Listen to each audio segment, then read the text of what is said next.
નમસ્કાર વિદ્યાર્થી મિત્રો, ધોરણ 5ના દરેક વિદ્યાર્થીનું હું હાર્દિક સ્વાગત કરું છું.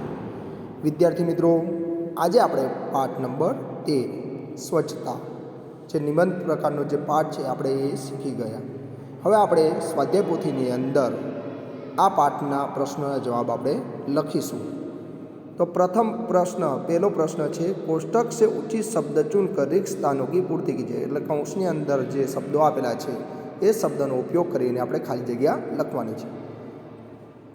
તો પહેલી ખાલી જગ્યા છે, અજય ને મોહન को अपने ખાલી જગ્યા પર बुलाया. તો બેટા લખવાનું છે જન્મદિન. कुछ दूरी पर उसे एक खाली जगह दिखाई दिया. तो कूड़ादान. मोहन ने देखा खाली जगह में कूड़े के कारण पानी रुका हुआ है. तो नालियों में. अजय की खाली जगह बीमार थी. तो दादी जी. गंदगी बहुत से रोगों की खाली जगह है. तो जड़. खाली जगह का काम नगर को स्वच्छ रखना है. तो नगर पालिका का. देखते ही देखते पूरा खाली जगह स्वच्छ हो गया. तो मोहल्ला. कुछ लोग सड़क पर ही खाली जगह फेंक देते हैं. तो कूड़ा फेंक देते हैं. હવે પ્રશ્ન નંબર 2 જોઈશું.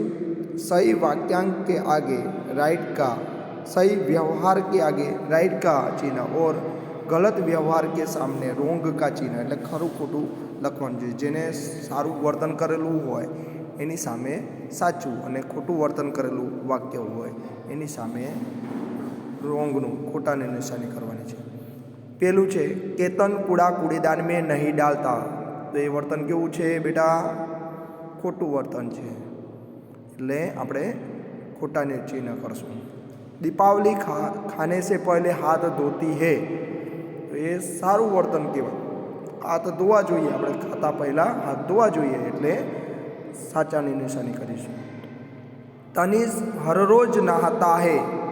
તો આપણે પણ દરરોજે નાહવું જોઈએ અને દરરોજે નાહે છે તનિષ, એટલે એ સારું વર્તન છે, એટલા માટે આપણે સાચાની નિશાની કરીશું. सविता पहने हुए कपड़ों से अपने गंदे हाथ पोंछती है.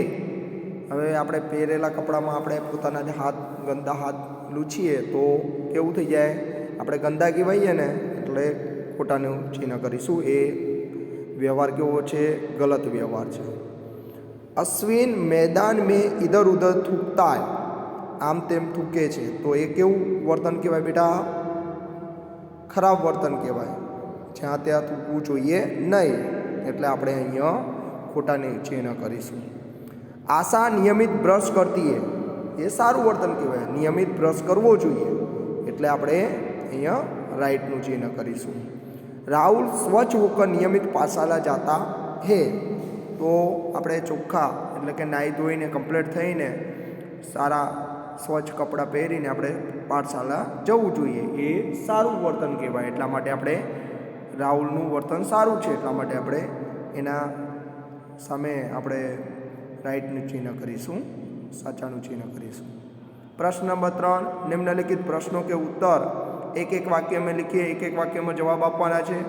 अजय के मोहल्ले में मोहन ने क्या देखा?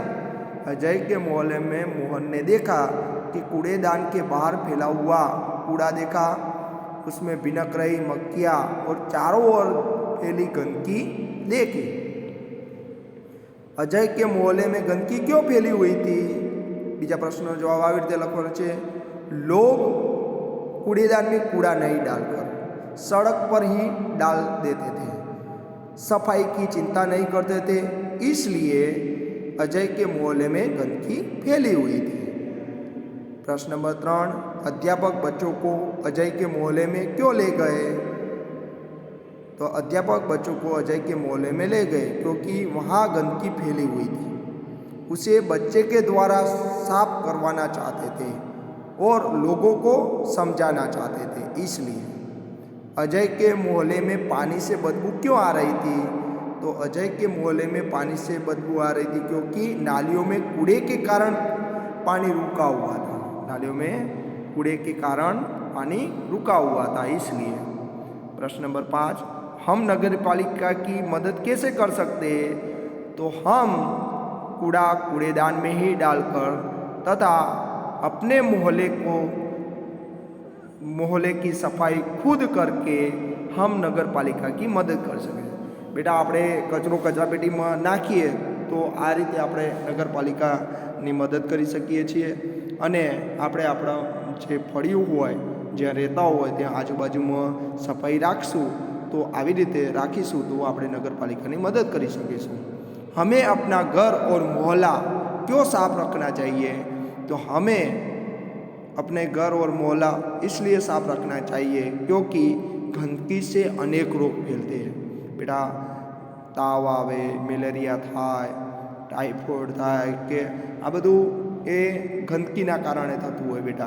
एटले आपणे बधुं शुं करवुं जोईए? चोख्खाई राखवी जोईए। एटला माटे घणा बधा रोगो जो चोख्खाई नहीं राखीए तो घणा बधा रोग थवानी संभावना रहेशे। प्रश्न नंबर 4, निम्नलिखित शब्दों के समानार्थी शब्द लिखिए।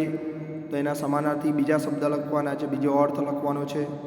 प्रथम तो पहला, स्वच्छता तो सफाई, मोहल्ला तो गली, दिन तो दिवस, बदबू तो दुर्गंध, उपहार तो भेट।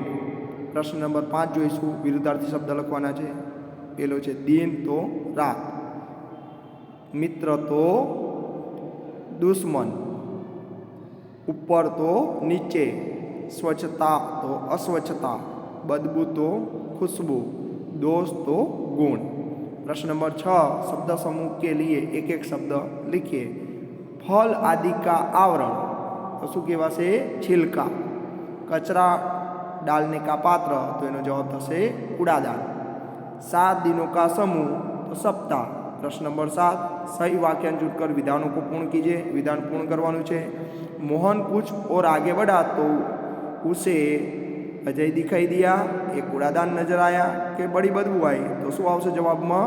बड़ी बदबू आई। हमें अपने घर के आसपास सफाई रखे क्योंकि इससे वृक्ष फलते फूलते हैं, स्वच्छता से रोग दूर रहते हैं कि इसमें देवता प्रसन्न होते हैं। तो स्वभाव से भाव से हम अपने घर के आसपास सफाई रखें क्योंकि स्वच्छता से रोग दूर रहते हैं। आ रीते विधान पूर्ण थशे। प्रश्न नंबर 8, अंगों को उनके काम से जोड़िए। कान से तो गाना सुनते हैं, आँख से फिल्म देखते हैं, नाक से फूल सूंघते हैं, पैर से चलते हैं, हाथ से बल्ला घुमाते हैं, दांत से खाना चबाते हैं, मुंह से गाना गाते हैं, मुंह से गाना गाते, खाना खाते, आ बधुं थई। आ बधा क्रियापद कही शकाय। तो बेटा આપણે પ્રશ્ન નંબર 8 સુધી નોટબુકની અંદર સ્વાધ્યાયપોથીની અંદર સારા અક્ષરે લખવાનું છે। આજના માટે આટલું। અસ્તુ, ફરીથી મળીશું ઓનલાઈન વિડીયોની અંદર। Thank you.